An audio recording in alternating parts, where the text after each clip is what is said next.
God and spirituality I in there. know. Yeah. And what I had a fleeting thought. I'm on. I hope You're on. I hope I'm not hearing things that you don't want me to hear about you.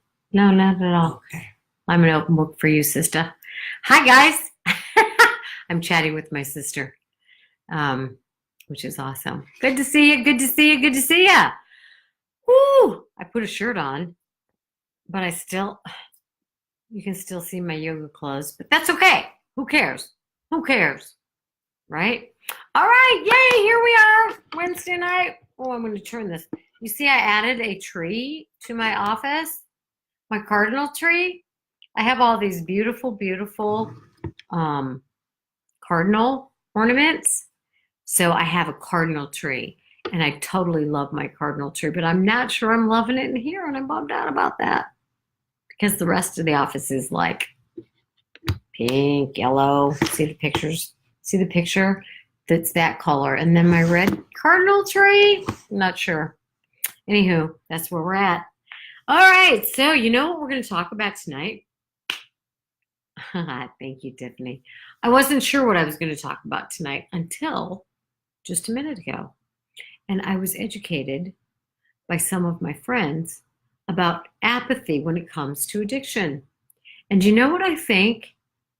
I think when it comes to food addiction, and food addiction is what we're all talking about on this page, right? Food addiction, fair and firm. Thank you, Connie. Wish I loved that picture too. I totally do. It's just joy, isn't it? It's pure joy. What I think is that apathy plays a huge part in food addiction.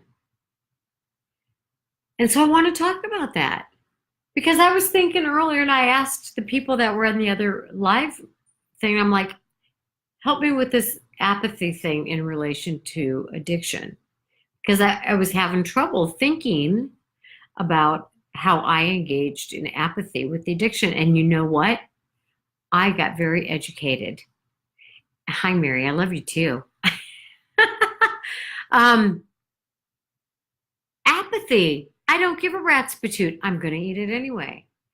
Don't tell me that I shouldn't drink. I know I shouldn't drink. I'm going to do it anyway. The hell with it. That is what apathy is in addiction. So we're going to talk about apathy and food addiction and how easy it is to play the apathy card. You know, especially think about emotional eating, which, you know, how far removed is that really from food addiction? Tell me about your apathy and how often and how easily you give in to your food addiction or emotional eating and use apathy in that process. I don't care. I want it anyway. I don't care. I'm going to do it anyway. I don't care, right? Especially with family events or vacation. We just give ourselves a little pass, right? I'm on vacation. I'll eat whatever I want. Or birthdays or holidays. The biggest offender of this. Okay, so let's talk about how we can make ourselves more accountable and how we can not give ourselves permission to use apathy, because you really, you're just giving yourself permission to use it as an excuse, right? Because you know you're doing it. I'm apathetic. I don't care. I want it anyway. You do know what the motto, it's a party. I don't matter anyway. Ouch. Tiffany, you know you matter. I know 8 women to whom you matter a great deal, my friend. Me being one of them, or maybe that's 9. I get upset about something and right away I'm like, too bad, I'm upset. I love it. This is the kind of honesty. I'm very strong until I start to cry and then I eat. I am angry situations. Sometimes I get mad at myself and become self-destructive, especially with food. Absolutely. And we give ourselves permission. on some level to do that and say, well, the hell with it. Oh, the hell with it. Oh, the hell with it. I'm going to do it anyway. Because the mantra of an addict is I want what I want when I want it. And the hell with anything else or anybody else, right? It's like, well, I told my kids that I wouldn't drink and I'm really working on that, but screw them too. Or, I know that my doctor told me that, if I don't be careful of this weight, then blah, blah, blah. Well, the hell with him too. I want what I want when I want it, and the hell with everybody else. Now let's think about that in light of what we've talked about in the past with the meaningful matters. So on the one hand, I'm saying I want to live longer to enjoy my family, and I want to be able to travel, and I want to be able to have mobility, and I want to be off this medication. And these are the things that matter the most to me about my physical health. Well, the hell with those two, because I want what I want when I want it. Apathy. I'm going to sneeze, excuse me. Achoo! Thank you. I'd eat for any reason if I wanted to. Right, absolutely. When the scale doesn't go the right way, then it's what the F anyway. Absolutely. All right, I do that a lot. And who am I hurting? Only me. Good, rigorous honesty. Love that. Right? Physical pain too, right? Absolutely, Mary. That's where it started for me. Will this bring me closer to my goals or further from? Most definitely. So if I say, oh, the hell with it, or it's a holiday, or it's my birthday, or it's Tuesday, or they pissed me off, or they hurt my feelings, or the traffic's ticking me off, the hell with it. Because we could have the hell with it all day long. And I think that's what we're doing to a large degree. So let's do this thing where we together make a conscious effort to increase our awareness of when we're giving ourselves permission to use apathy. Now, if you're part of the 12-step group, then apathy is under that step 6 thing where they talk about the defects of character, because it's like just a pass. It's a freebie. It's a gimme. It's a who gives a rat's patoot. So are we going to let each other get by with that? Or is that not being exactly, thank you for the bless yous, is that not being the friend that says, oh, yeah, I know, that's a bummer. I know you really are mad at yourself for eating, that piece of pie. Here, would you like a cookie too? Right? That's not the kind of friend we want to be to each other. So in the Food Addiction Fair and Firm page, let's start posting about when we're allowing apathy to be an excuse for getting what we want when we want, no matter who it hurts. And you got to know that if you're an addict, any kind of addict, anytime you engage in your addictive behavior or partake of your addictive substance, it is not just you that you're hurting. And I hate to be the bearer of reality, but that is the reality. Because every time you engage in active addiction, by choice, by excuse, and I am learning that this apathy thing is nothing more than an excuse, then it's not just you you're hurting. You are hurting every person with whom you will come in contact with. You are hurting the people you love and the people who love you most. You are hurting your relationship with God or your higher power or whatever your higher power is, or your group, the people to whom you are accountable and who are accountable to you. And that is not an that is not an exaggeration, because our addiction hurts every single person with whom we interact. And how? How does it do that? Because anytime I engage in my addiction, and that for me, I'm not speaking for you, but I'll tell you for me, if I engage in my addiction, or I'm sorry, I'm bonking the table and moving the computer, but when I engage in addictive behaviors, I may not drink or take a pill or, use food but for me, those healthy adult behaviors are part of my recovery. So if I'm engaging in the isms or the selfish behaviors or the selfishness or the lying or the half truths or the dishonesty or the selfishness that goes with addiction, then I'm engaging in active addiction, really. And then I feel bad about myself, right? And my shame kicks in. And then I'm going to beat myself over the head. And then I'm going to be pissy. And I'm going to think, what a loser am I? And I'm either going to give myself an excuse to use more or to behave worse, or I'm going to take it out on somebody else, or I'm not going to be my most pleasant self to be around, or I'm going to be preoccupied with, oh my God, what did I do? What did I do? What did I do? And I'm being self-centered. And I'm still not present for other people or present for my boss or to do my job as thoroughly as possible.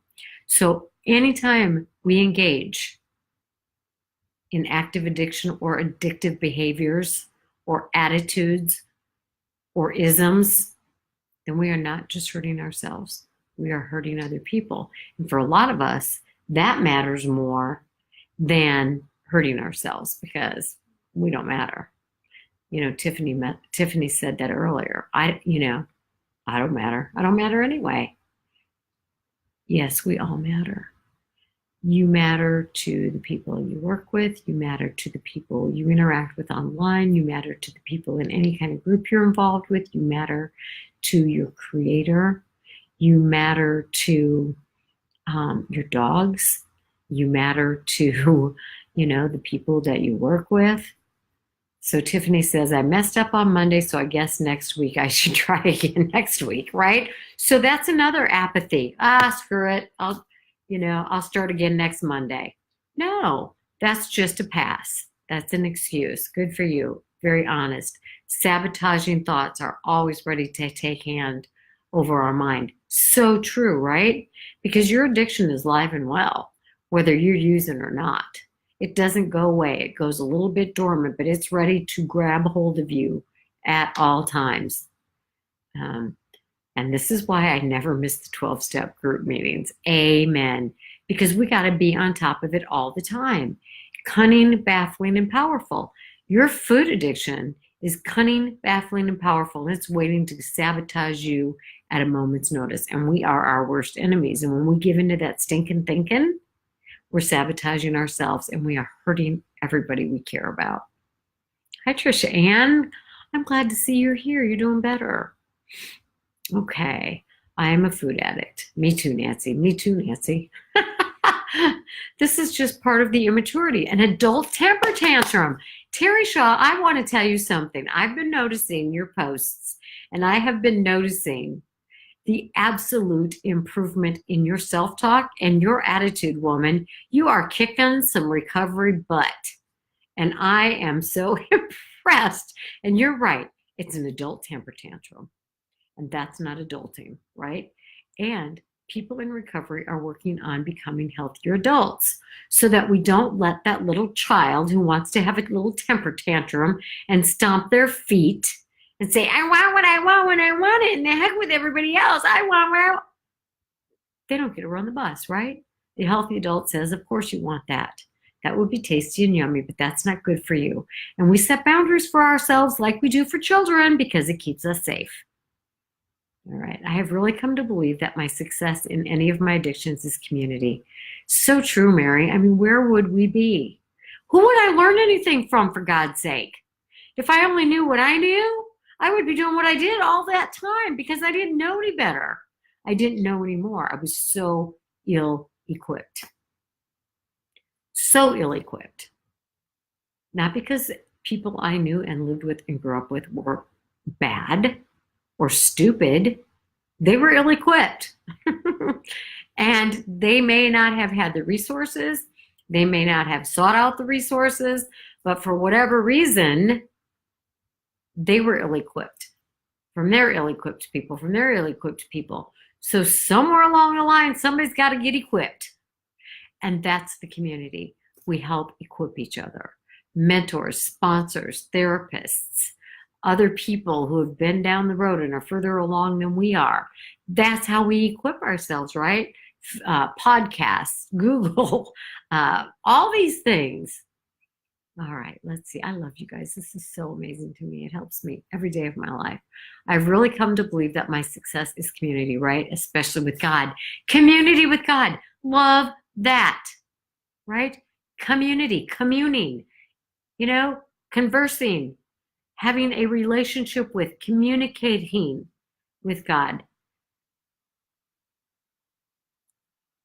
I could be better at slowing my brain down and my body down and sitting and doing that communing thing.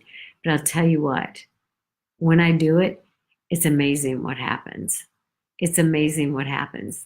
And if you're open to hearing what comes to you, that communion with your higher power, amazing. Yes, isolation is deadly. Isolation can be deadly. There's a time and a place to be alone, but that's not what we're talking about when we're talking about isolating, is it? Isolation is empty.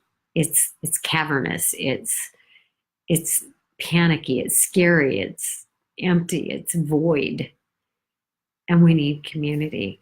And the thing that I love, some of the things that I love about, the internet is there is community readily available if you are willing to get out of yourself and seek it. All right, so we're talking about apathy.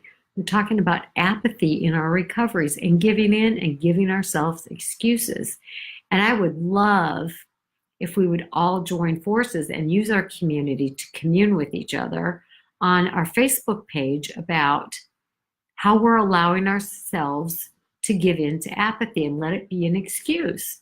Because that is really just letting ourselves down and letting down those we love.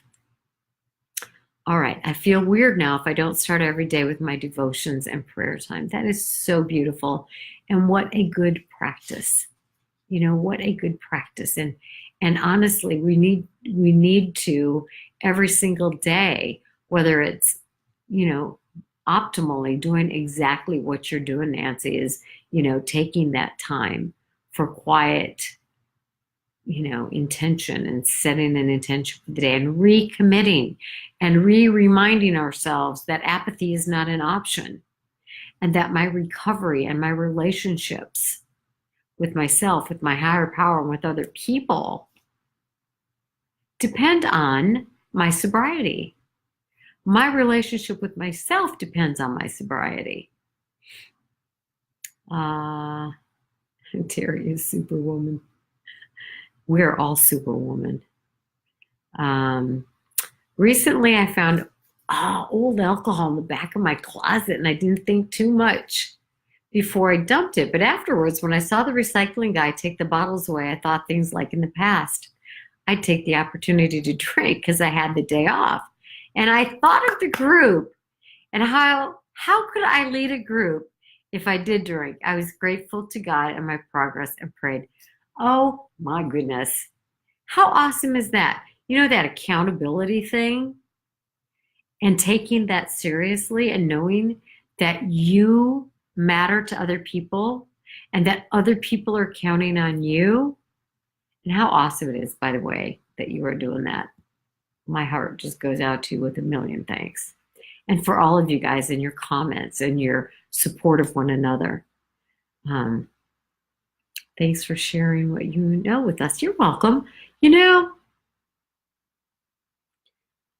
I was listening to this podcast today, which I say all the time, but the guy was saying that we don't need anything to be able to give to others. And he used the example of Mother Teresa and how she literally had nothing. She literally begged on the streets of Calcutta to get her own food and money to buy food along with the others. And yet, look what she did for so, so, so many people. And I guess what he was talking about is like, we don't need an iPod and we don't need an iPhone and we don't need all these things to give to be able to help other people. And sometimes we think we do. And there was another example he gave of somebody who had nothing and did so much for so many. And even if we feel like we don't have anything to give, we do. We do. We have enough because we are enough. And every time we give, every time you put a comment, and every time you share something that you know with other people, we are helping each other. And it's free. It's free, right? Compassion is free. Communication is free. Smiles are free. Saying I'm here for you and being there for somebody is free. What gifts recovery gives us? I just started therapy. I'm the master of the mask. I'm so confident and outgoing, but inside I'm hurting and sabotaging myself. The things I'm learning. I took your advice and found a therapist. I didn't know how bad things really were. I love that, Michelle. God love you. I have a postcard or a sign or something that says, I thought my life was perfect until I started therapy. I mean, it's true, right? It's like, oh my God, I didn't know how bad it was. Listen, you're welcome for validating you, but I want to validate every single one of you for thinking enough of yourself, for being here and taking the time for yourself and taking the time to get on your keyboard and punch in those words that are helping each one of us. You know, it's just a gift that we're giving to each other. These groups have been so good for all of us. I know they're good for me. I swear to God. All right. Mary, I have big cake in my refrigerator. And this not each of me. Sugar-free challenge works wonders. Yes. Sugar-free challenge works wonders.